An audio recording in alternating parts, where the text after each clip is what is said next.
Hello students, welcome to the chemistry success lab. आप यहाँ तक पहुँचे हैं, इसका मतलब आपने कहीं ना कहीं गूगल पे, इंस्टा पे या फेसबुक पे मेरा वीडियो देखा है, right? My self Sangeeta, I am teaching from last 15 years और मैंने पिछले 3 सालों में 750 से ज़्यादा स्टूडेंट्स को अच्छा स्कोर करने में हेल्प किया है, चाहे वो CBSE है, ICSE है, नीट है या कॉम्पिटिशन है। मैंने काफ़ी रिनोन्ड इंस्टीट्यूट्स में टीच किया है, जैसे कि PGI MER, DAV college, ST college, Punjab university, pack. और मैं कई इंस्टीट्यूट्स में, कई अच्छे इंस्टीट्यूट्स में जाती हूँ एज अ गेस्ट लेक्चरर।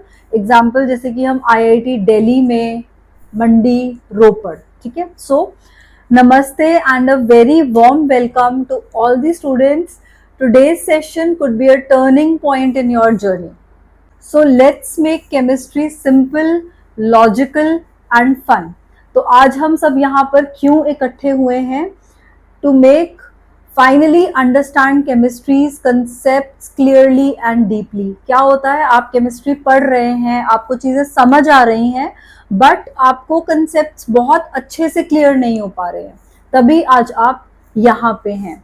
उसके बाद आता है अपने डर को जीतना। कई बार हमें केमिस्ट्री के कुछ ऐसे सेक्शंस हैं, जैसे कि ऑर्गेनिक है, फिजिकल है, इनऑर्गेनिक है, जिनसे डर लगने लग जाता है। आप बहुत कोशिश कर रहे हैं उसको पढ़ने की, आप बहुत कोशिश कर रहे हैं कि मुझे चीज़ें समझ में आए, लेकिन फिर भी आपके मन में कहीं ना कहीं डर है कि ये चीज़ मुझसे नहीं होगी।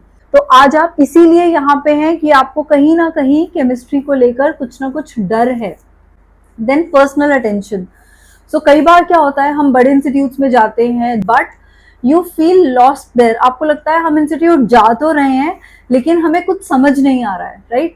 तो यहाँ पर जब आप मेरे पास आएंगे, मेरी मेंटरशिप में आएंगे, you will get personal attention.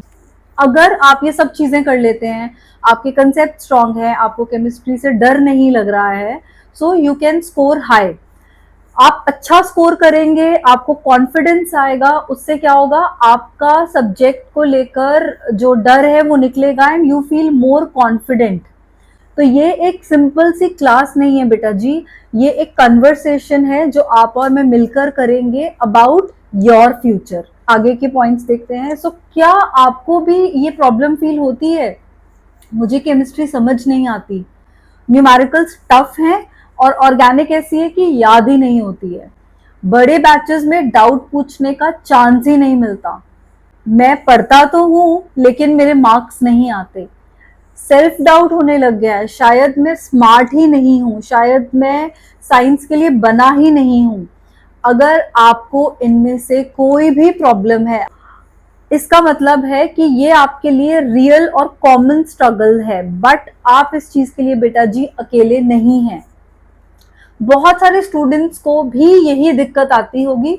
हम कई बार क्या करते हैं, हम बोल नहीं पाते, हम डरते हैं, हम सोचते हैं यार हम पेरेंट्स को क्या बोलेंगे, उन्होंने हमें इंस्टीट्यूट्स में भेजा हुआ है पढ़ने के लिए, तो वी फील स्केयर्ड कि अगर हम बोलेंगे तो पता नहीं क्या हो जाएगा, राइट? सो ये कॉमन प्रॉब्लम है, ये बहुत बच्चों के साथ होता है। आप बिल्कुल भी अकेले नहीं हैं। It is not your fault, आपकी गलती नहीं है। यू कैन फील गुड कि अब हम सही जगह पे हैं, सही टीचर के पास हैं जो हमें इन सब प्रॉब्लम से बाहर निकालेंगे, right? Okay, chemistry chemistry chemistry chemistry का स्कोर क्यों इतना इंपॉर्टेंट है? मैं फिजिक्स पढ़ लेती हूँ, मैं बायो कर लेती हूँ, मैं मैथ्स कर लेती हूँ, केमिस्ट्री नहीं भी हुई तो चलेगा। आपको पता है chemistry itself is a very strong industry. Strong chemistry score is not just about passing, it's about unlocking your full academic and professional potential. तो क्या है, केमिस्ट्री सिर्फ एक सब्जेक्ट नहीं है। आप जब बेटा जी 11th और 12th क्लास में हैं, आप इस क्लास में पढ़ रहे हैं, इट मीन्स ये सब्जेक्ट्स आपके करियर बनाने में हेल्प करेंगे। सो क्या होगा केमिस्ट्री पढ़ने से, क्या होगा केमिस्ट्री अच्छे से समझने से? हम रट्टा लगा लेंगे, वहां पे आप बहुत गलती करेंगे, बिकॉज अगर आपका केमिस्ट्री का स्कोर अच्छा है, आपकी परसेंटेज इंप्रूव होगी। तो परसेंटेज इंप्रूव होने से क्या होने वाला है? परसेंटेज इंप्रूव होने से आपके नीट, आपके JEE में आपको अच्छा रैंक मिलेगा, you will get good colleges. और गुड कॉलेज का क्या मतलब होता है बेटा जी? गुड कॉलेज का मतलब होता है उसकी प्लेसमेंट भी बहुत अच्छी है। वहां पे टॉप कंपनीज आएंगी आपको हायर करने, और अगर टॉप कंपनीज आ रही हैं इट मींस उनका जो पैकेज है वो भी अच्छा है। उसके अलावा केमिस्ट्री इंडिया में और अब्रॉड में एक बहुत अच्छी इंडस्ट्री है जिसमें आपको बहुत सारे करियर अपॉर्चुनिटीज मिलेंगे। So in competitive exam chemistry is one of the deciding factors.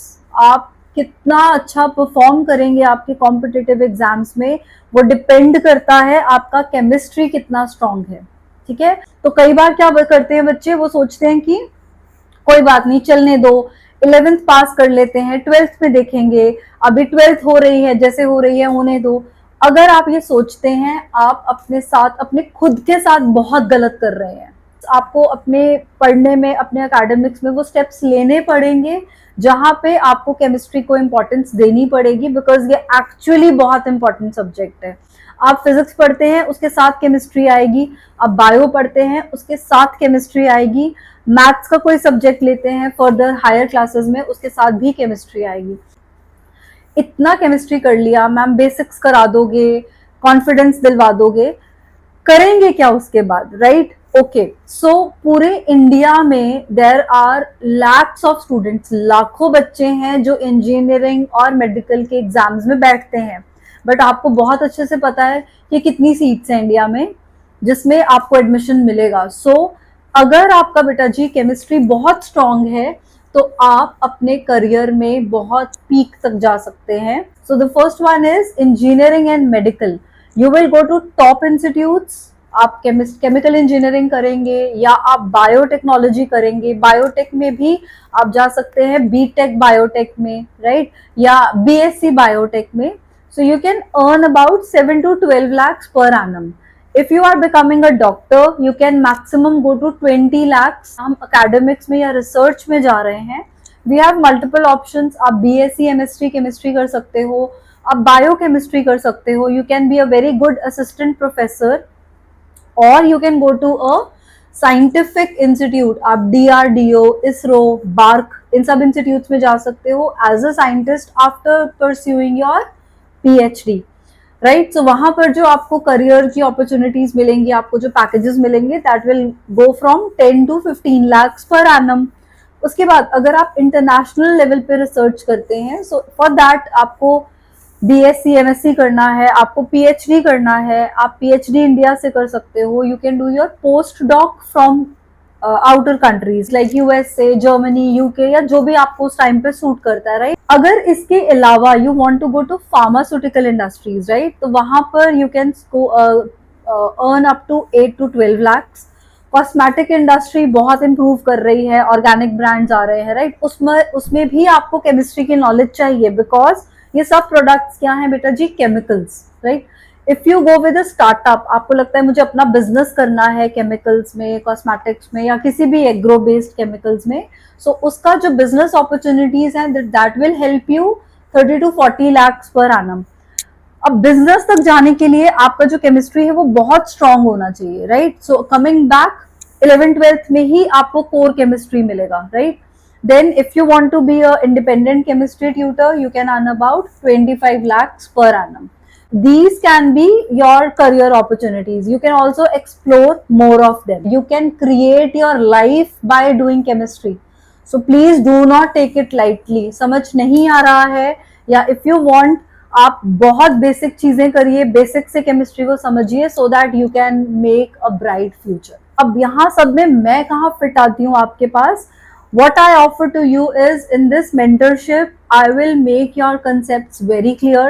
हम NCERT को मास्टर करते हैं, राइट? तो अगर आपको NCERT की बुक समझ में आती है, NCERT के कंसेप्ट समझ में आते हैं, you are very good with chemistry. We will be taking your weekly test, जो भी आपको पूरे हफ्ते में पढ़ाया जाएगा उसका टेस्ट होगा, आपको उसका फीडबैक दिया जाएगा। वी आर नॉट हेयर कि हम आपको बोलें बेटा आपके नंबर कम आए हैं। हम क्या करेंगे, हम आपकी वीकनेस पे काम करेंगे।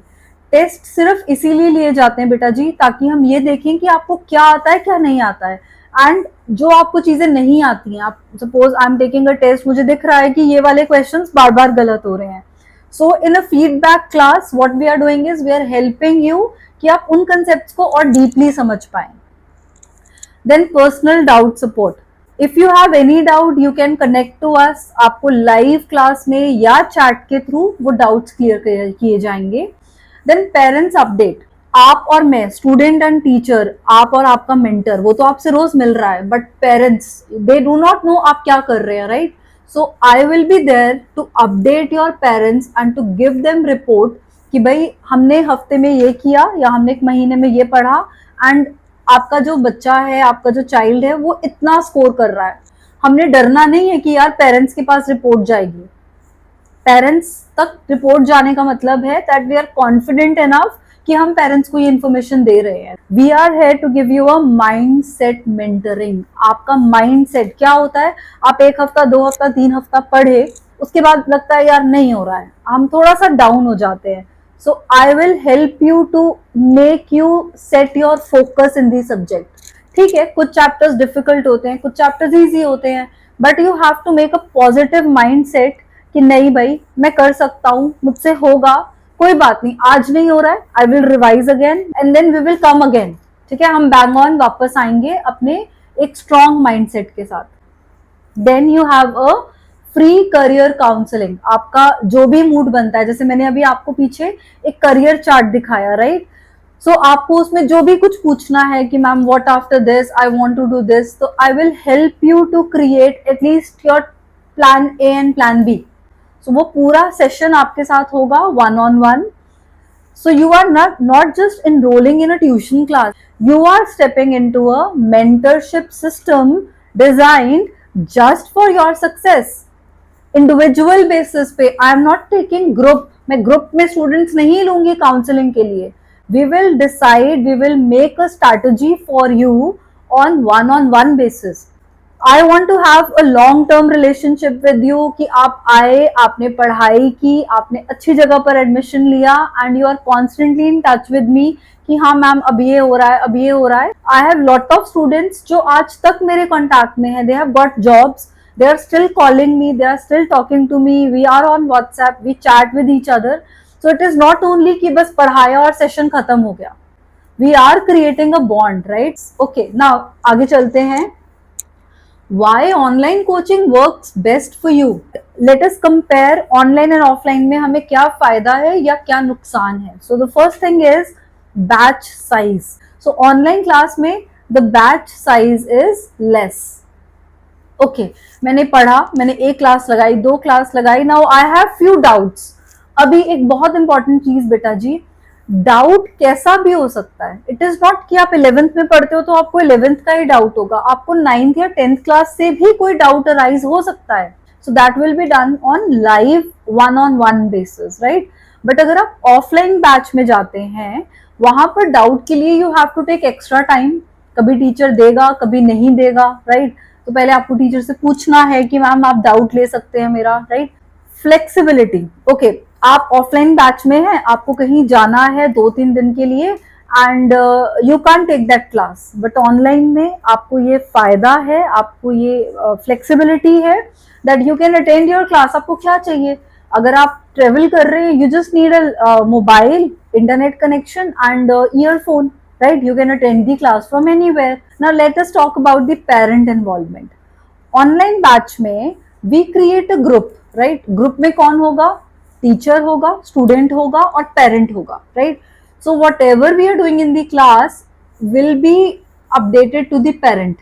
वहीं पे offline class में neither parent is going nor teacher is calling. Offline class में कोई teacher नहीं बुलाएगा parent को कि आप आइए और मुझसे बात करिए, है ना? और ना ही parent के पास time है कि वो कोचिंग क्लासेस में जाए, राइट? स्टडी मटेरियल की बात करते हैं अगर, सो ऑनलाइन क्लास में you will get smart notes.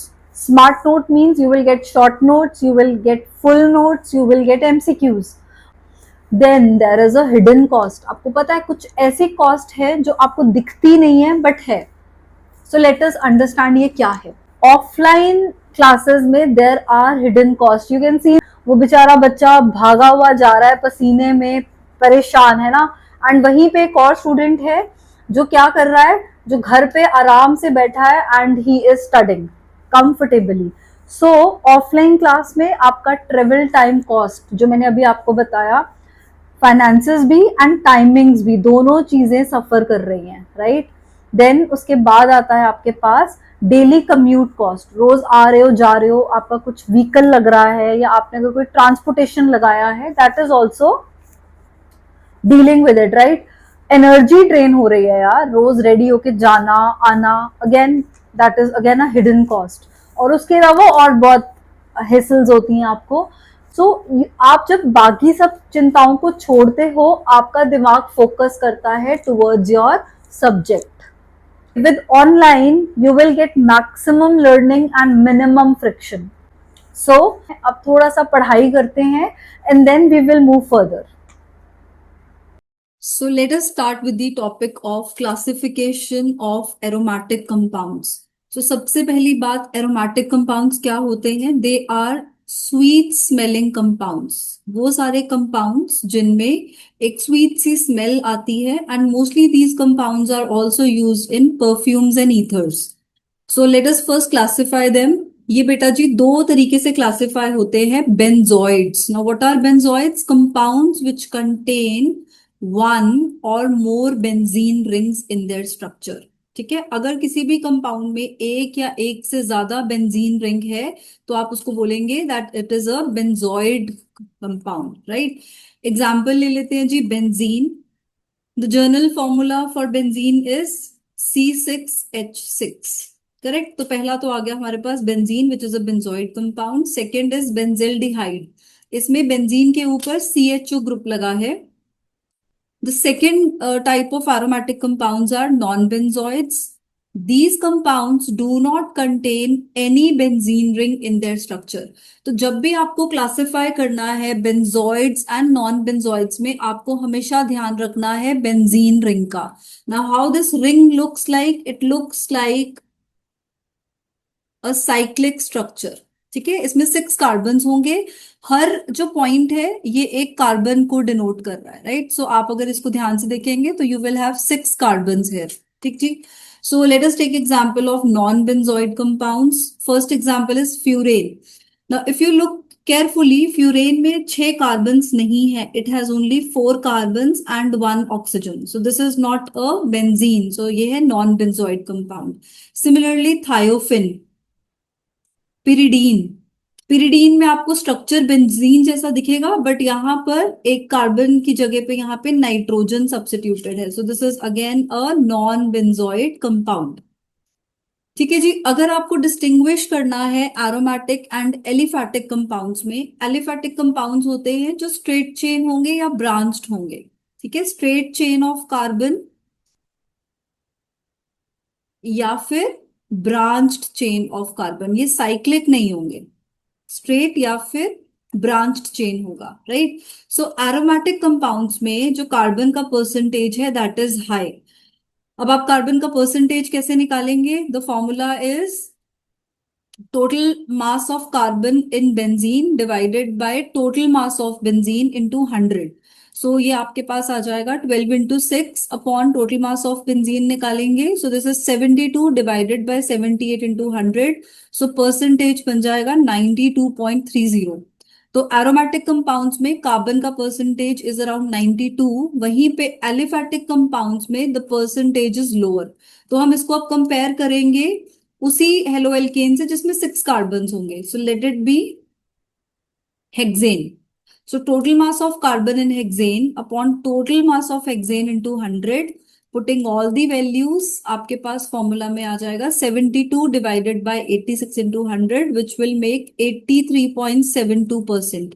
So it clearly shows कि कार्बन की परसेंटेज एरोमेटिक कंपाउंड्स में हायर है as compared to aliphatic compounds. Now burn with sooty flame. Sooty flame का मतलब है उसमें येलो कलर का फ्लेम आएगा एरोमेटिक कंपाउंड्स में, और वहीं पे aliphatic compounds Burns with a non सूती फ्लेम, ये आपको ब्लू कलर का फ्लेम देगा।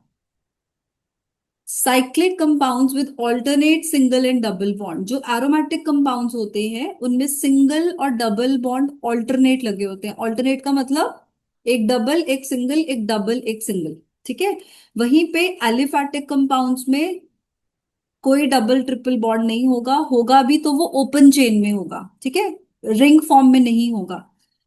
The last is aromatic compounds में सब्स्टिट्यूशन रिएक्शन होता है। सब्स्टिट्यूशन का मतलब है आपने सपोज आपके पास है ए बी, आपने इसमें सी डाला तो सी ने बी को सब्स्टिट्यूट कर दिया, बी अलग हो गया और बी की जगह पे सी आ गया, दैट इज कॉल्ड सब्स्टिट्यूशन। और अगर हम एलिफैटिक कंपाउंड्स में देखें तो एल्केन आपको सब्स्टिट्यूशन देगा, एल्कीन और एल्काइंस एडिशन देगा। एडिशन रिएक्शन का मतलब आपके पास ए बी है, आपने उसमें सी डाला तो सी उसमें ऐड हो जाएगा, सब्स्टिट्यूट नहीं होगा। Correct. So these are the type differences between aromatic and aliphatic compounds. Now हमारे पास एक एमसीक्यू आ गया, aromatic compounds with burns with what. तो एरोमेटिक कंपाउंड की जो बर्निंग है वो कैसा फ्लेम देती है, sooty flame. Okay, naphthalene belongs to which aromatic compound. अगर मैं आपको बेटा जी नैप्थेलिन का स्ट्रक्चर बताऊं तो नैप्थेलिन के स्ट्रक्चर में आपके पास दो बेंजीन रिंग्स आती हैं, ठीक है। तो क्योंकि इसमें बेंजीन रिंग है, it will be what type of compound, बढ़िया बढ़िया बोलो, yes it is benzenoid. Okay. Okay, all the carbon atoms in benzene are, benzene में बेटा जी कितने कार्बन्स होते हैं, benzene has 6 carbons and 6 hydrogens. So all the carbon in benzene are sp2 hybridized. So हमारा आंसर यहाँ पे क्या हो जाएगा, बी पार्ट, sp2 हाइब्रिडाइज्ड। ठीक है। Now benzene contains how many pi electrons. तो अगर मैं आपको इसका हिंट दूं तो आपके बेंजीन के पास 3 डबल बॉन्ड्स होते हैं और एक डबल बॉन्ड में आपके पास ये ऑल्टरनेट पोजिशंस पे होता है, ठीक है। तो टोटल इसके पास 6 पाई इलेक्ट्रॉन्स होते हैं, ठीक है। बेंजीन में 6 पाई इलेक्ट्रॉन्स होते हैं। Now let us come to the nomenclature of aromatic compounds. इनको नेमिंग कैसे करते हैं, क्योंकि इसमें बेंजीन रिंग भी आती है, राइट। सो सबसे पहले let us talk about mono substituted benzene. As the name suggest, mono का मतलब होता है वन, मतलब बेंजीन के पास बेटा जी 6 हाइड्रोजन्स हैं, लेकिन 6 में से हमने सिर्फ एक ही हाइड्रोजन को सब्स्टिट्यूट किया है, 5 हाइड्रोजन्स वहीं पे हैं और उसकी जगह पे कोई भी ग्रुप लग गया, that group can be any alkyl group और एनी फंक्शनल ग्रुप। तो अगर मैं बेंजीन में OH डाल दूं तो ये क्या बन जाएगा, C6H5OH। तो ये क्योंकि हमने एक ही हाइड्रोजन सब्स्टिट्यूट किया है, so this is a mono substituted benzene. So इसके रूल्स है नॉमेनक्लेचर के। The first rule is mono substituted benzene can be named by placing the name of substituent as prefix to benzene. Prefix का मतलब है benzene से पहले, आप benzene लिखने से पहले जो भी ग्रुप लगा रहे हो, जो भी सब्स्टिट्यूएंट लगा रहे हो, उसका नाम लिखोगे, ठीक है। So let us take example, parent atom benzene है लेकिन जो भी आप सब्स्टिट्यूट करोगे उसका नाम बेंजीन से पहले आएगा। सो हमने यहाँ क्लोरीन लगा दिया एक हाइड्रोजन की जगह पे, सो नेम इज क्लोरोबेंजीन। यहाँ पे H था, H की जगह पे NO2 लगा दिया, सो नेम क्या हो जाएगा, नाइट्रोबेंजीन। H था, H की जगह पे ब्रोमीन लगा दिया, so what will be the name, bromobenzene. So ऐसे आप मोनो सब्स्टिट्यूटेड बेंजीन को नेम करते हो। Rule number 2, the name of benzene derivatives are known by common names which are accepted by IUPAC। तो अब यहाँ पे क्या है, आपको कुछ कॉमन नेम्स भी लर्न करने पड़ेंगे बिकॉज दे आर इम्पोर्टेंट, ठीक है। एग्जाम में आता है, अगर मुझे कॉमन नेम नहीं पता मुझसे क्वेश्चन सॉल्व नहीं होंगे क्योंकि मुझे बात ही समझ नहीं आएगी, ठीक है। सो यहाँ पर आपके पास बेंजीन में हाइड्रोजन है, इसको सब्स्टिट्यूट किया OH से, तो इसका कॉमन नेम क्या है, phenol. Benzene substituted by CH3, common name is toluene. Benzene hydrogen is substituted by NH2, common name is aniline। तो अगर आपको कोई बोलता है aniline तो आपके दिमाग में आना चाहिए कि बेंजीन पे क्या लगा है, NH2। टॉलीन बेंजीन पे क्या लगा है, CH3। फिनॉल बेंजीन को क्या सब्स्टिट्यूट किया है, OH। अब यहाँ पे H की जगह पे COOH लग गया, सो this is called benzoic acid. Correct. So these are the common names of monosubstituted benzene. Rule number 3.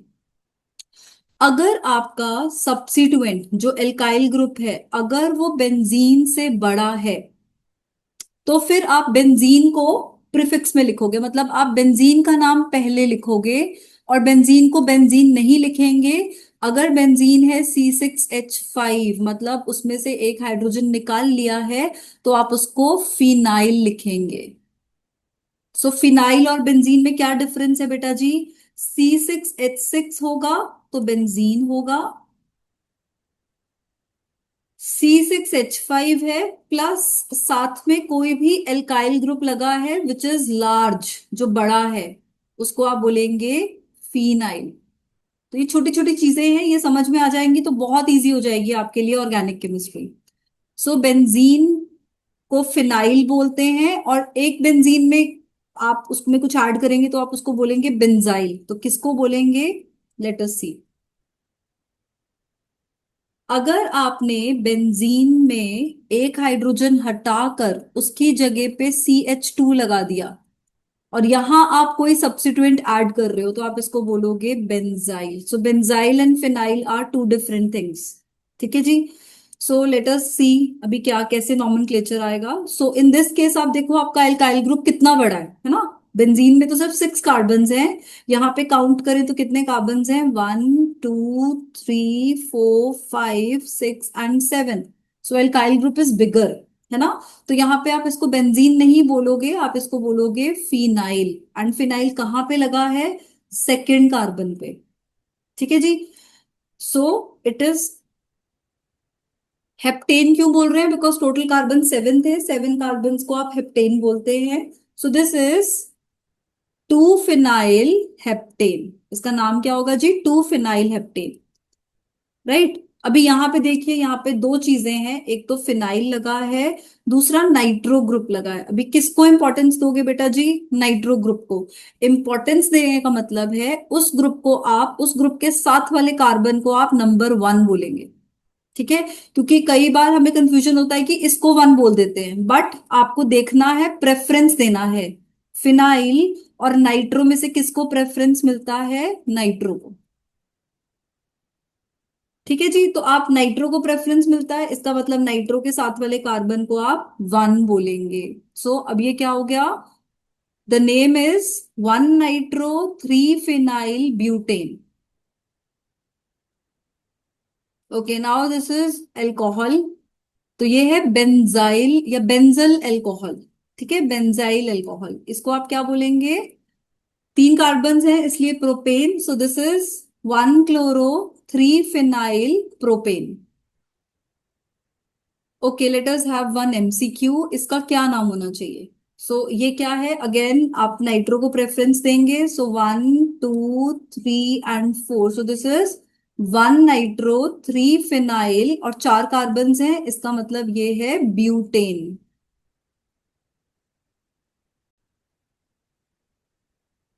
Now we are talking about di substituted benzene. Di substituted benzene का मतलब है आपके पास बेंजीन है बेटा जी C6H6। डाई सब्स्टिट्यूटेड का मतलब दो hydrogen उसमें से आप माइनस कर दोगे तो ये बन जाएगा C6H4। और जो आपने दो हाइड्रोजन माइनस किए उसकी जगह पे आप कोई भी दो ग्रुप्स लगाओगे। ठीक है, बिकॉज कार्बन के पास टोटल 6 ही बॉन्ड्स होने चाहिए, right? So isomers of di substituted benzene, अभी ध्यान से देखिए। अगर आपका फंक्शनल ग्रुप के साथ वाले कार्बन पे कुछ लगा है, मतलब 1 and 2 हाइड्रोजन्स आपने डिस्प्लेस किए, सब्स्टिट्यूट किए, अगर 1 and 2 पे कुछ लगा है that is called ortho. 1 and 3 is called meta, M लिखते हैं हम small. 1 and 4 is called para. तो आपके पास 3 पोजिशंस आती हैं, ऑर्थो, मेटा एंड पैरा। आप कहीं से भी, जहां पे भी फंक्शनल ग्रुप लगा है उसको 1 बोलेंगे, राइट? अगर एक ग्रुप यहां पे है और दूसरा सेकेंड कार्बन पे लगा है that is called ortho position. अगर 1 और 3 पे लगा है that is called Meta position. और अगर 1 और 4 पे लगा है that is called para position. ठीक है, तो 1 2 1 3 एंड 1 4। सो रूल चलता है अब यहाँ पे। अब देखिए आपके दोनों फंक्शनल ग्रुप सेम है ना, दोनों क्लोरीन्स हैं। तो हम यहाँ क्या लिखेंगे? डाई, बिकॉज दोनों सेम है। So it is di chloro. अगर दोनों ब्रोमीन्स होते तो हम क्या बोलते? Di bromo. सो डाइक्लोरो, और पोजीशन कौन सी है देखिए, 1 और 2 है ना, so this is called ortho dichloro benzene, right. या फिर आप इसको बोलेंगे 1,2 डाइक्लोरोबेंजीन। तो आप जो ये ऑर्थो पैरा मेटा बोलते हैं, that is basically common name, common name लिखने का तरीका है वो। और जब आप 1,2 लिखते हैं, दैट इज आईयूपैक नेम। तो अगर कहीं पे ऑर्थो लिखा हो तो वो अंडरस्टूड है 1 और 2 पोजिशन है, राइट। ओके, अभी इसको देखिए अगेन, दोनों फंक्शनल ग्रुप सेम है, नाम है नाइट्रो, तो हम इसको बोलेंगे डाई नाइट्रो। अब ये कहाँ लगा है, this is carbon 1 and this is carbon 3। 1,3 position को बेटा जी हम बोलते हैं मेटा। और मेटा को आप लिखते कैसे हैं, small m. Okay, so this is m di nitro benzene, या फिर 1,3 डाई नाइट्रो बेंजीन। ये आपका रूल नंबर 1 है। रूल नंबर 2, अगर दोनों सब्स्टिट्यूएंट्स अलग हैं तो, अभी तक हमने जो किया, दोनों क्लोरीन्स थे, दोनों नाइट्रो थे, सेम थे। अगर आपके दोनों सब्स्टिट्यूएंट्स डिफरेंट हैं तो आप नाम देंगे अल्फाबेटिक ऑर्डर में, मतलब ABCD में जो पहले आता है उसको पहले बोलना है, जो बाद में आएगा उसको बाद में। So let us take example. यहाँ पे आपके पास है आयोडीन एंड ब्रोमीन। तो ABCD में पहले कौन आता है बेटा जी, ABCD में पहले आएगा बी, राइट। तो आपको ब्रोमीन से नेमिंग करना है 1 2 3 4। अब ये इनकरेक्ट वे ऑफ नंबरिंग है, क्यों? क्योंकि अगर आप 1 2 3 4 आयोडीन से लेते हैं तो आयोडीन को पहले लिखना पड़ेगा, जो कि रूल के अगेंस्ट है। So correct way of writing will be 1 bromo 4 आइडो benzene. और अगर आप इसको वैसे लेते हैं कॉमन नेम में, तो आप ये पैरा पोजिशन पे है ना, 1 and 4, so it is para bromo आइडो benzene. अब सेकंड में देखिए जी, क्लोरीन एंड नाइट्रो है, तो chlorine is C and nitro is N। तो ABCD में पहले C आएगा, बाद में N आएगा। तो हम क्लोरीन को नंबर 1 देंगे और इसको 3। अगेन 1 3 पोजिशन है, 1 3 position is what, Meta position, right. तो या तो आप इसको बोलेंगे मेटा क्लोरो नाइट्रो बेंजीन, ठीक है। तो आप यहां देखिए, अगर आप नाइट्रो को 1 देते हैं, दैट इज रॉन्ग। क्यों रॉन्ग है, बिकॉज आपको इसको अल्फाबेटिक ऑर्डर में लेकर जाना है, करेक्ट। अल्फाबेटिक ऑर्डर में पहले C आएगा, तो हमें क्लोरीन को ही नंबर 1 देना है।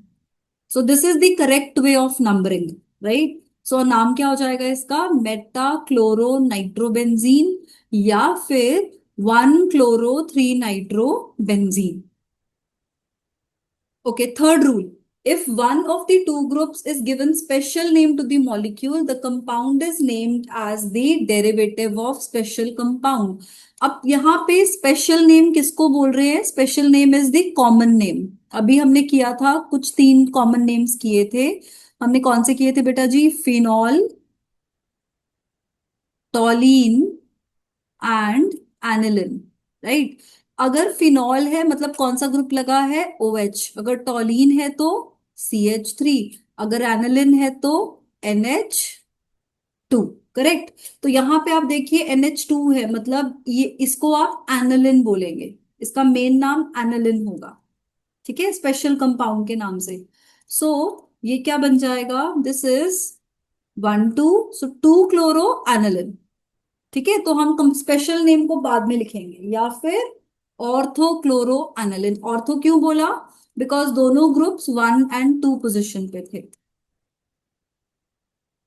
ठीक है जी। नेक्स्ट आते हैं रूल पे। So if one of the two groups is given special name, the compound is name, okay, this is the same rule. Okay, now यहां पर CH3 लगा है, इसका मतलब इस पूरे मॉलिक्यूल को आप क्या बोलेंगे बेटा जी, आप इसको बोलेंगे टॉलीन।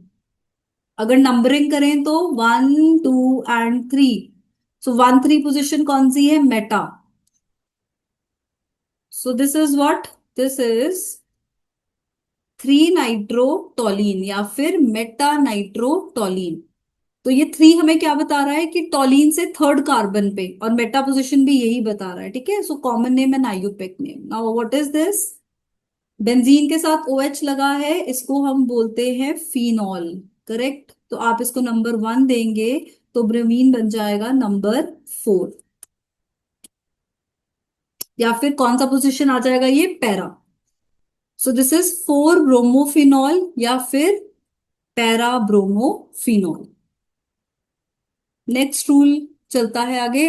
If one of the groups which gives a special name, the special is considered at position 1। अब आपका देखिए, अब ये मिथाइल है और ये एनिलिन है ना, ए, तो आप इसी को लेकर चलेंगे, आप स्पेशल वाले को ही नंबर 1 लेंगे। अब द क्वेश्चन इज, मैं अगर इसको नंबर 1 लूं तो ये 2, 3, 4, 5 एंड 6, अब मैं इधर को जा रही हूं, है ना। अगर मैं दूसरी डायरेक्शन में जाऊंगी तो ये क्या बन जाएगा, 1, 2, 3, 4, 5, 6। तो अब आप इसको 2 काउंट करोगे या 6, या आप इसको 3 काउंट करोगे या 5, क्या बोलोगे, 6 या 5 या 2 या 3? This is the question. ठीक है, तो इसके लिए रूल है। रूल क्या कहता है हमको, 1 + 2, 3, 4, 5। अब आप सब्स्टिट्यूएंट्स के नंबर को टोटल करो, है ना। सब्स्टिट्यूएंट्स कहाँ पे लगे हैं बेटा जी, 1 पोजिशन पे, 6 पे और 5 पे। अगर आप इनको प्लस करते हैं आपके पास आ रहा है 12, है ना, बड़ा नंबर आ रहा है। अब दूसरी डायरेक्शन पे चलेंगे तो 1, 2, 3, 4, 5, अब प्लस करेंगे 1, 2, 3 को 6, तो आपको वो वाला नंबरिंग लेना है जहां पे स्मॉलेस्ट नंबर आ रहा है। ठीक है, आपको बड़ा वाला चूज नहीं करना है। ये क्या बन जाएगा, लोएस्ट कॉम्बिनेशन लेना है हमको। सो this is 3 ethyl 2 methyl aniline. अब आप ध्यान से देखो यहाँ पे एक चीज, ये इथाइल है और ये मिथाइल है, तो हमने पहले इथाइल लिखा, क्यों, because as per alphabetic order आपका ई पहले आता है ना, एम से ई पहले आता है ना, तो आप पहले ई लिखोगे। सो दिस इज 3 इथाइल, तो हम यहाँ पे 1, 2, 3 को इंपॉर्टेंस नहीं देंगे, हम अल्फाबेटिक ऑर्डर को इंपॉर्टेंस देंगे। करेक्ट है जी। ये बन गया 3 इथाइल 2 मिथाइल और ये पूरा क्या है, aniline. So this is how you give the number. अब यहाँ पे देख लीजिए, नाइट्रो आ गया, क्लोरीन आ गया, OH। अगेन पहले पोजिशनिंग मैटर करती है। 1, 2, 3, 4, 5, 6, तो मैं करूंगी 1 + 4 + 6, तो आ गया 11। ठीक है, ये बड़ा नंबर है। अब ऑपोजिट डायरेक्शन से चलते हैं, 1, 2, 3, 4, अब आएगा 1 + 2 + 4, दैट इज 7, लोएस्ट नंबर, तो we will choose the lowest number. This is C and this is N, तो पहले आप सी लिखेंगे। सो दिस इज 2 chloro 4 nitrophenoल। This is how you give the IUPAC name to the organic compounds. ठीक है, ये कौन सा रूल फॉलो करता है, लोएस्ट सम रूल। आपका प्लस करके लोएस्ट नंबर आना चाहिए।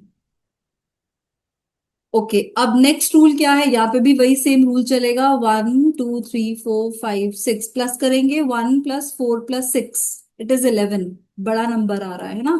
ऑपोजिट डायरेक्शन से चलो, 1, 2, 3, 4, तो आपके पास क्या आ रहा है, 1 + 2 + 4, दैट इज 7, छोटा नंबर है तो यही वाला चूज होगा। तो ये क्या बन गया, 1, 2, 4 ट्राई ब्रोमो बेंजीन। ठीक है जी, आ रही है कहानी समझ में। क्योंकि बेटा अगर आपको नॉमेनक्लेचर समझ में नहीं आएगा ना, आप ऑर्गेनिक के क्वेश्चंस ही नहीं कर पाओगे। बिकॉज एग्जाम में आपको स्ट्रक्चर बना के नहीं देंगे, एग्जाम में वो नेम लिख कर देंगे। ठीक है, जैसे सपोज उन्होंने दिया, what happens when 1, 2, 4 tribromobenzene reacts with nitric acid. तो अगर आपको यही नहीं पता है कि इसका स्ट्रक्चर क्या बनेगा, तो आप क्वेश्चन सॉल्व नहीं कर पाओगे। वहां पे ऑर्गेनिक केमिस्ट्री हमें डिफिकल्ट लगती है। तो अगर हमें नेमिंग समझ में आएगी तो हम अपने रिएक्शंस भी करेक्ट करेंगे। So again look into the combination, 1, 4, 6, 11 आ जाएगा, बिगेस्ट कॉम्बिनेशन है। ऑपोजिट जाओ, सो इट इज 1, 2, 4 स्मॉलेस्ट कॉम्बिनेशन है। ठीक है, तो इसका नाम क्या हो जाएगा, 4 ब्रोमो 1, 2, क्योंकि दोनों मिथाइल्स हैं, 1, 2 di methyl benzene. Okay, now we have MCQs. MCQs साथ साथ पूछे जाएंगे ताकि आपको अगर कोई डाउट है वो साथ साथ क्लियर हो जाए। Okay, so you have 2, 4, 6 try nitrotoluene. अब इस क्वेश्चन को ब्रेक करते हैं जी। ट्राई नाइट्रो का मतलब क्या है, 3 नाइट्रो ग्रुप्स लगे हैं। तो अगर आप ये सारे ऑप्शंस देखोगे, यहाँ पे 2 नाइट्रो ग्रुप है, मतलब ये मेरा आंसर नहीं हो सकता, तो डी तो निकल गया। ठीक है, टोलीन, व्हाट इज टोलीन, टोलीन होता है बेटा जी बेंजीन के ऊपर CH3। तो अब हम वो चेक कर लेते हैं, CH3 है, CH3 है, CH3, मतलब सब टोलीन्स है, राइट। अब क्रॉस चेक करते हैं, अगर मैं इसको 1 लूंगी तो दिस इज 2, 4 एंड 6, इसको 1 लेंगे तो 2, 3 4 एंड 5। इसको 1 लेंगे तो 2, 3, 4, 5। यहाँ पे आ रहा है बेटा जी 4, 5। यहाँ पे आ रहा है 2, 3, 5, है ना। यहाँ पे 2, 4, 5 आ रहा है। यहाँ पे आ रहा है बेटा जी 2, 3, 5। And in A part it is coming out to be 2, 4, 6। Nitro group 2 पे लगा है, 4 पे लगा है और 6 पे लगा है। सो डी तो ऑप्शन में ही नहीं था, है ना। सो हमारा आंसर क्या होगा इसका? ए पार्ट। आ रहा है समझ में कैसे आंसर देना होता है? So this is your way of doing nomenclature. ठीक है, अब नेक्स्ट क्वेश्चन है स्ट्रक्चर ऑफ एनिलिन बताओ। ठीक है, तो अगर मैं आपको बताऊं कि इसमें सबके नाम क्या हैं, दिस इज फिनॉल। ठीक है जी। बेंजीन के ऊपर OCH3 इज कॉल्ड एनिसोल। ठीक है, this is called benzaldehyde. Benzaldehyde. And benzene के ऊपर NH2 is called aniline. So my answer is what? B part.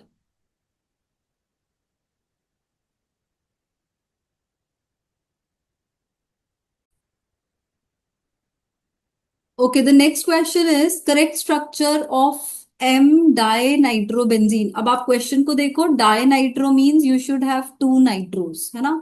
और A, B और C ऑप्शन में 2 नाइट्रोज हैं, मतलब इन तीनों में से कोई आंसर है। Then you have meta. M stands for meta, और मेटा कौन सा पोजिशन होता है बेटा जी? 1 and 3। तो अब आप देखो, this is 1, 2, this is 1, 3 and this is 1, 4। तो आपके पास आंसर बहुत क्लियर है। आपका आंसर है बेटा G B part.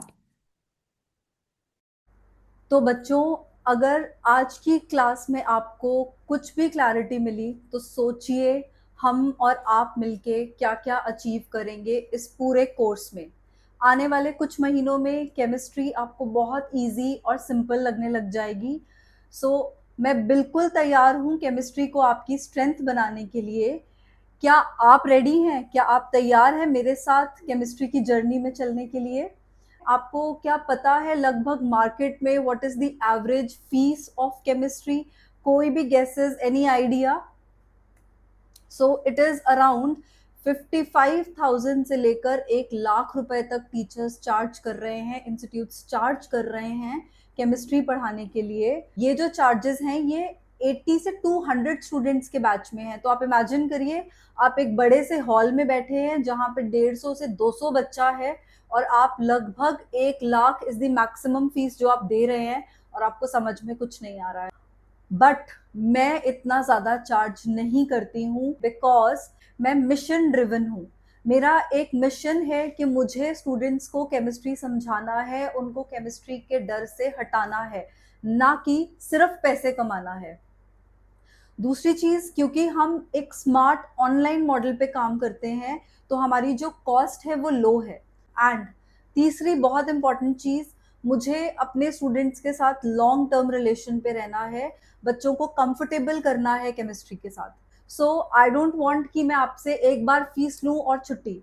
I want कि मैं आपको जब पढ़ा रही हूँ या आप जब मुझसे मेंटरशिप ले रहे हैं, आपके लिए केमिस्ट्री जो है एक बहुत कंफर्टेबल सब्जेक्ट हो जाए। सो मेरे जो स्टूडेंट्स हैं जो मुझसे पढ़े हैं अभी तक, वो बहुत अच्छे कॉलेजेस में हैं, बहुत अच्छा कर रहे हैं। So these are few colleges where they are studying: IIT Delhi, Mumbai, Madras, PEC Punjab engineering college, IIT Kanpur, BITS Pilani and PGI Chandigarh. ये कुछ ऐसे रिप्यूटेड कॉलेजेस और इंस्टीट्यूट्स हैं जहाँ पे हमारे पढ़ाए हुए स्टूडेंट्स जा रहे हैं। And these are the reviews, you can see this reviews. ये मेरे स्टूडेंट्स ने लिखा है जो उन्होंने फील किया है मुझसे पढ़ने के बाद। सो ये सब आपको यूट्यूब चैनल पे मिलेगा। I have a YouTube channel and ये हमारा गूगल रिव्यूज हैं जिसमें यू कैन सी 4.9 स्टार्स। तो लगभग 5 स्टार रेटेड टीचर से आप पढ़ने वाले हैं। So you will be in good hands. Let me tell you, आपको बोनस क्या मिलने वाला है, आपके बेनिफिट्स क्या हैं। आप केमिस्ट्री तो मुझसे पढ़ेंगे ही पूरा साल, जो भी सिलेबस आपका है, उसके अलावा you will be getting NEET या आईआईटी फाउंडेशन की वर्कशीट्स, जो अगर आप सिंपल डायरेक्टली सिर्फ नोट्स लेने जाएंगे so that will cost around 7,000 rupees. जनवरी फेब्रुवरी में मेरा एक बूट कैंप लगता है which is for revision of school exams as well as competition. अगर आप सिर्फ वही लेते हैं वो आपको 9,000 रुपीज का पड़ता है। Monthly rank list and performance analysis that will cost you 5,000 rupees for full session. जितने भी स्टूडेंट्स आएंगे there will be a group जिसमें आपको नोट्स मिलेंगे, printed notes, updated notes, shortcuts, tips and tricks, सब कुछ उसमें आपको मिलेगा। That will cost around 4,000 rupees.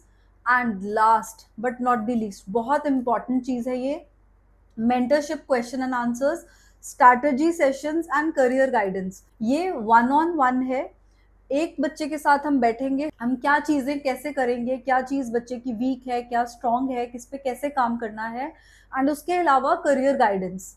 ठीक है, आपके पास क्या क्या ऑप्शंस हैं एज पर योर नॉलेज। तो ये जितनी भी चीजें हैं दे आर बोनस, और आपको ये सब फ्री मिल रहा है अगर आप मेरी मेंटरशिप लेते हैं तो। अब आते हैं बिल्कुल मेन चीज पे। We are offering you 3 smart options, या आप बोलेंगे 3 smart courses. So first is a 6 month fast track. ये है क्लास 11th के लिए, जो 6 months में we will complete your course. The fee is 17,999। बिल्कुल जेन्युइन फीस है, कम है अगर आप किसी और से कंपेयर करेंगे, कहीं और किसी और इंस्टीट्यूट से देखेंगे, ऑफलाइन कोर्सेज से कंपेयर करेंगे तो बहुत जेन्युइन, बहुत नॉमिनल फीस है।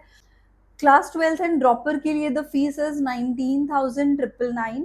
3 क्लासेस पर वीक जिसमें आपको पूरा चैप्टर कराया जाएगा, कोई शॉर्टकट नहीं है। चैप्टर कराया जाएगा का मतलब full concept will be taught to you and you will have test series along. Second course is full year master plan. So इसमें फुल ईयर ऑब्वियसली आपका टाइम इंक्रीज होगा, तो आपकी प्रैक्टिस इंक्रीज होने वाली है इसमें। For class 11th it is 29,999 and class 12th and dropper के लिए ये है 34,999। 3 क्लासेस पर वीक, बोर्ड की प्रेपरेशन होगी, कंपटीशन का प्रेपरेशन होगा, एंड जितना भी अभी आपको बोनस मेंटरशिप बताई है वो सब आपको इसमें मिलने वाली है। The third and very interesting thing, ये इतने सारे हमारे पास चैट्स आए थे, रिक्वेस्ट आई थी कि मैम 1-on-1 लीजिए। So we have started with this course also, 1-to-1 coaching. इसमें you will be only 1 student with me in the class. आपको फ्लेक्सिबल टाइमिंग्स मिलेंगी, आपकी अल्ट्रा पर्सनलाइज क्लासेस होंगी, आपके डाउट्स साथ साथ लिए जाएंगे, and again you will get a complete mentorship. The fees for this course is 6,000 rupees per month, and if you are coming for a whole year it is 59,999. This is like very good. If you come to us with chemistry you will be loving chemistry with me, right? So come and study with me. Just fill the form, बहुत basic सा step है, आपको एक form fill करना है जो आपके chat box में या आपके व्हाट्सएप में आपको मिलेगा, and we will get back to you for the enrolment process. So hurry आप, only 7 seats are left in this batch. Choose wisely, you don't want to mess this up, right? Chemistry is very important subject, आपका career, आपका academics इस पे depend करता है। So I'm done with the day. I hope you enjoyed the session. Thank you and all the best.